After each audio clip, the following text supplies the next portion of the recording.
Welcome to the Business of Travel, the official podcast of the Global Business Travel Association.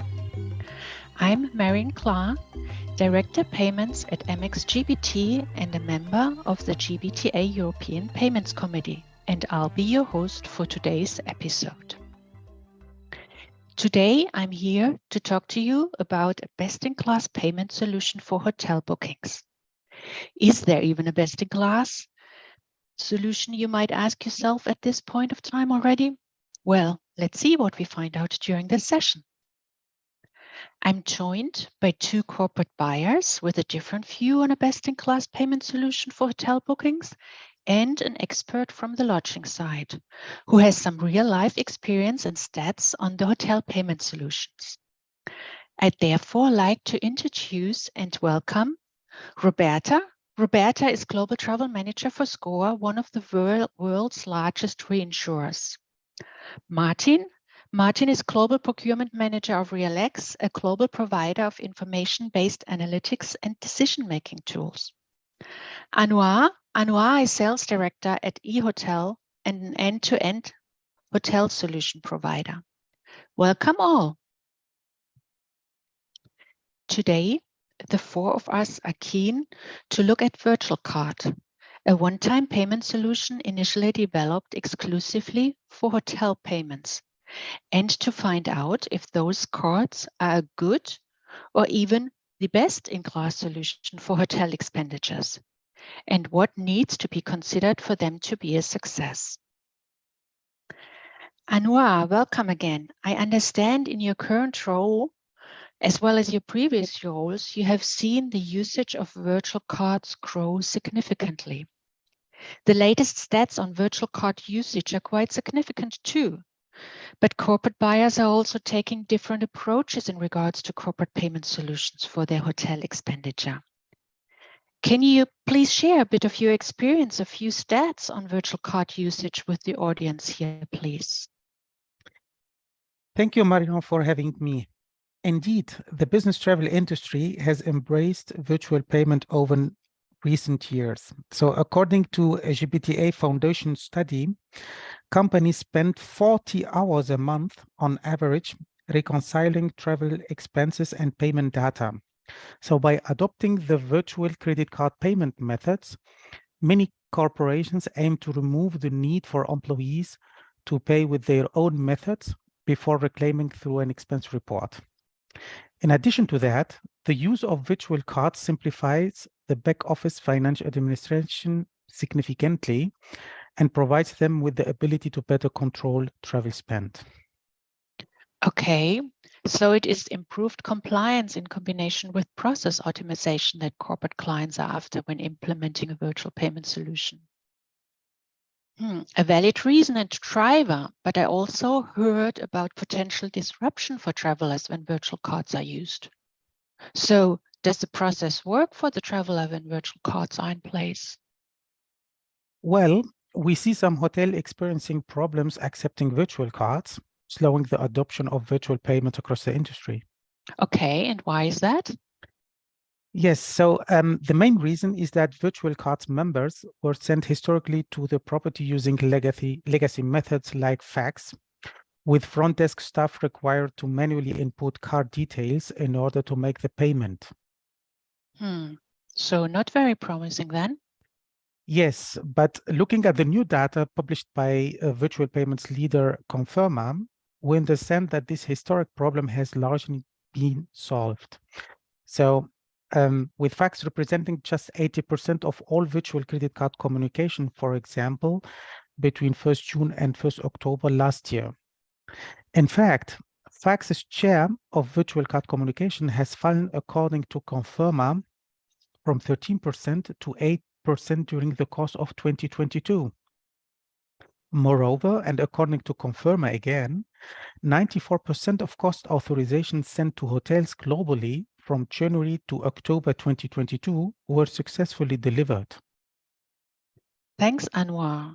So the initial disruption for the traveler when virtual cards are used seem to have more or less disappeared now, right?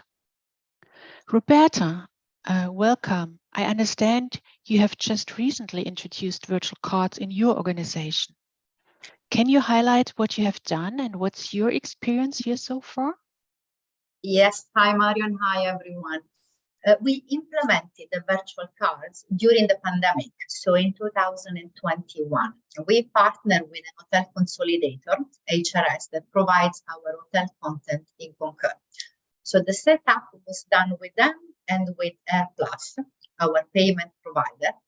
And initially, we have piloted this in the UK only, as we could not really test it until people started to travel again in the second quarter of 2022. So now we have done it for 1 year. Okay. So you told me earlier that you, as well as your travelers, are quite happy with the solution, that you now believe that virtual cards are great, if not the best payment solution for hotels. Why is that? Well, I'm not sure if that's the best payment solution, Marion, but for us, the system is working very well. The way we configured it is that only a hotel booked online through our booking tool will be paid centrally. And this has certainly increased the percentage of hotels that are booked online and has reduced leakage. So the travelers now book the hotel in our online booking tool, Concur, and the one-time use virtual card is generated with each of those bookings directly in Concur without any manual intervention by the traveler. So the hotel receives the payment instruction together with the booking confirmation. And this differs from a regular card payment only because the card number is exclusively created for each booking and the card usage is limited to that booking. Okay, so it increases compliance and control for you as a travel manager and reduces fraud at the same time. But what about your travelers? Are they happy with the solution as well? For us, this payment method had a positive effect on the traveler's experience, and it also decreases their workload. Just imagine the traveler no longer has to wait at the end of a long checkout queue. There are no more expenses to claim, no receipts to upload, no time-consuming itemization of invoices. So yes, it's an end-to-end process that makes our travelers quite happy. Before we used individually billed and paid corporate cards, and now the virtual cards are centrally paid. So they don't need to create extensive expense report to get reimbursed for their hotel spend, not on their cards, corporate or personal. Okay, thanks, Roberta. This sounds very promising indeed. Earlier, Anouar was also talking about process optimization. What is your experience here so far? Well, the virtual card process has made our finance department very happy because the faint receipts, the bad details are now history. Finance receives all the VAT invoices directly from the hotel reservation system, and they are in batches already reconciled with the bookings. The AirPlus Lodge card statement contains all the virtual cards charges, and we can upload it automatically into our SAP financial system. So you see suddenly all the ancillary expenses have gone down as well. The virtual card is only meant for the room and the breakfast. So anything else is invoiced and paid separately by the traveler. We no longer see things like Wi-Fi, laundry, minibar, room service, and similar things that could be hidden within a larger hotel bill. So this process helps not only with transparency and with cost control, but also allows correct accounting of the expenses. Of course, there is always room for improvement. Technology is great, but it's not perfect. But so far, in honesty, the only issue that we have encountered is related to the human element in the process. One example is that travelers have been asked, for example, for a credit card on checkout. And this was because the reception desk did not really read properly the payment instructions. Or another scenario we had is when a traveler indeed paid for a stay with his personal card. And so we had to make sure that there was no double billing. This type of things, really. Acceptance? No, it's not an issue for us anyway. In our experience, it works well, even in markets, for example, like Brazil. For me, the issue often lies with communication and training, and this is how we can tackle it. So using a third party has made the transition pretty easy for the UK, and therefore we have decided to export the process, and we're going to do it in our larger and more complex location. It's on my 2023 to-do list, so just wish me luck with this. Thanks, Roberta. This sounds like a very successful project so far, and using a third party like a consolidator or a travel management company to support your process seems to indeed make a big difference for the success of your program. So we wish you best of luck for the rollout in France and Switzerland. Now let's move on to Martin. His view is that virtual cards aren't necessarily the ideal solution for hotel payments. Hi, Martin, welcome again. Do you want to share some more details on your experience with hotel payments so far? Yeah, hi, Marion. Thank you for having me. Yeah, it's a really interesting subject matter, this. I want to give the view of the buyer travel manager on this. And I get the impression that sometimes there's pressure for us to follow the latest trend in the market, and virtual card is, obviously one of them. We're almost, pressurized to engage anything technology related, and if we're not engaged, then there's challenges. What I would say is that most of the travel buyers are doing the right thing. However, what we've got to realize is that we're also being sold to as well, and some of these financial organizations have huge marketing budgets. Whilst there are some great solutions in the marketplace, fulfilling what they promise can be challenging. We're here to talk about virtual payments, virtual cards. Fundamentally, they are a great idea and, offer a solution and additional controls. However, I'm of the view that employers who are already with corporate cards, they shouldn't really be targeted for a virtual card program. It could cause confusion. It should be really aimed at those travelers with no other option than paying personally. Okay, thanks, Martin. I know there are a lot of corporates that are implementing virtual cards for infrequent travelers without a corporate card. So they are indeed following that recommendation. So in your view, is that the answer? From the previous discussions, you can see there has been engagement with the hotel consolidator. Already, that's another relationship. You can see why there's confusion for buyers and travel managers. Setting up a program like this can't be done in isolation, so engagement across organizations and other departments is going to be key to success. I'm a believer that you need to understand the problem today, and by implementing a solution, how will it benefit them? Can you give us some more details here, please? Yeah, so setting up programs can be challenging. There's going to have to be engagement with your banking partners, your finance functions, your treasury function. These engagements are going to be key.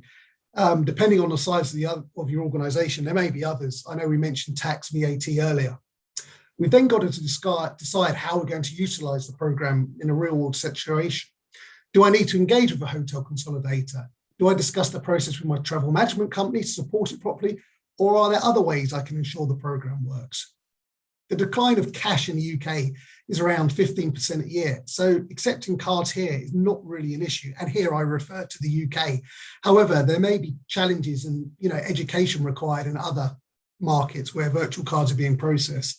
However, the virtual card can be placed in a mobile wallet. So that's another benefit. For organizations operating at a global level, the challenge of card acceptance can still be an issue. What is imperative for travelers is that they feel comfortable when traveling. A virtual card for many staff is a new concept. The last thing an employee needs is confrontation at front desk when checking into a hotel. The first experience is going to be key to the success of this program. The last thing a travel manager wants after putting all this time and effort is negative feedback. Okay, let's look at that real quick, please, then.